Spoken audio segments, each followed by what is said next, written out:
तो भाई और बहनों, कीवियों ने ये हमारे साथ क्या कर दिया। दूसरा टेस्ट भी क्या हमारे हाथ से छीन गया भाई साहब, क्योंकि इतना बड़ा जो टारगेट हमें दिया गया था वहां भी शर्मा जी 8 रन पर दोबारा आउट हो गए। भैंस की आंख, कहीं ऐसा ना हो जाए कि टेस्ट मैच ये भी हमारे हाथ से निकल जाए और कीवी अपने घर ले जाए। तो क्या कुछ हुआ इसे तीसरे दिन के खेल में, सारी कहानी मैं बताऊंगा अपनी जुबानी। मैं हूं आपका प्यारा जोड़ भैया। तो देखो, अब बात कुछ ऐसी है कि कल यानी कि दूसरे दिन टीम इंडिया न्यूजीलैंड के खिलाफ 5 विकेट गिराने में कामयाब हो गई थी और 195 रन कीवी बल्लेबाज बना चुके थे। लेकिन आज जब खेल शुरू हुआ तो एक बार फिर स्पिनर्स का बोलबाला रहा और किसी भी फास्ट बॉलर्स को एक भी विकेट नहीं मिली। जहां वॉशिंगटन सुंदर दोबारा हंसते हंसते 4 विकेट ले गए और अपने अश्विन अन्ना के खाते में भी 2 विकेट रहे। उसके बाद सर रविंद्र जडेजा ने कहा, मैं आ जाऊं क्या अपनी पर? हाँ, अपनी पर आने के बाद जड्डू भैया ने 3 विकेट लेकर मैच में वाइल्ड कार्ड एंट्री मान ली भाई साहब। और इसी के साथ न्यूजीलैंड की टीम 255 रन पर ऑल आउट हो गई।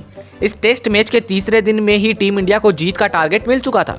अब इंडिया को जीत के लिए 359 रन बनाने थे, लेकिन कीवी खिलाड़ी हमें अपनी स्पिन गेंदबाजों से सांस तक लेने का मौका नहीं दे रहे थे। हरामियों ने नाक में दम कर रखा था और मिचेल सेंटनर ने हमारे कप्तान साहब रोहित शर्मा को सिर्फ 8 रन के स्कोर पर आउट करके हमें एक बड़ा झटका दे दिया था भाई साहब। रोहित शर्मा इस टेस्ट मैच में बिल्कुल भी अच्छा प्रदर्शन नहीं कर पाए।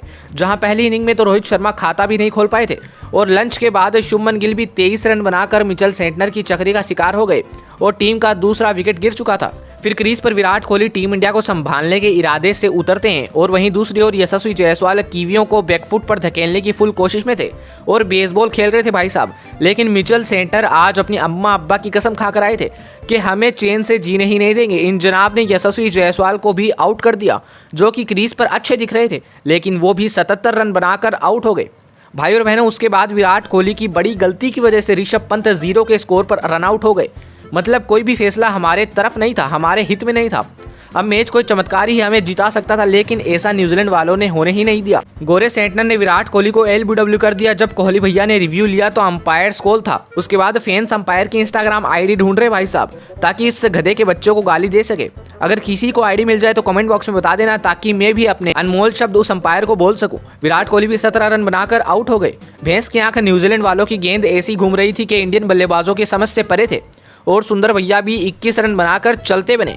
सेंटनर ने इसी के साथ पंजा खोल दिया था और 5 विकेट ले लिए थे। लेकिन यारो, आज किस्मत हमसे ऐसे दूर भाग रही थी जैसे चूहा बिल्ली को देखकर भागता है। देखते ही देखते अश्विन अन्ना भी 18 रन बनाकर चलते बने। अब ये मैच जीतना हमारे लिए लगभग नामुमकिन हो चुका था। आकाश दिव्य बेचारे क्या ही कर लेते, 1 रन का योगदान इस बंदे ने भी दिया। अब टीम का आखिरी विकेट बचा था कि इतने में जसप्रीत बुमराह ने वो कर दिखाया जो रोहित शर्मा और विराट कोहली मिलकर भी ना कर सके। भाई ने मिचेल सेंटनर को आड़े हाथों लिया और एक बॉल को स्वीप लगाकर छक्का जड़ा, तो उसके बाद मिड विकेट के ऊपर से चौका ठोक दिया। जाते जाते बुमराह भैया ने फैंस को खूब एंटरटेन किया। लेकिन एक तरफ से जडेजा 40 रन पर बैटिंग कर रहे थे, लेकिन ये बैटिंग ज़्यादा देर तक नहीं चली। न्यूजीलैंड ने दिन के अंत में जडेजा को 42 रन पर आउट करके हमें शर्मनाक हार थमा दी।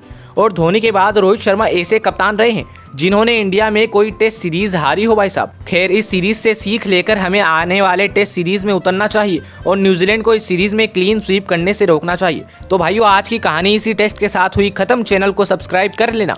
मैं मिलता हूँ आपसे कल, तब तक के लिए बाय बाय।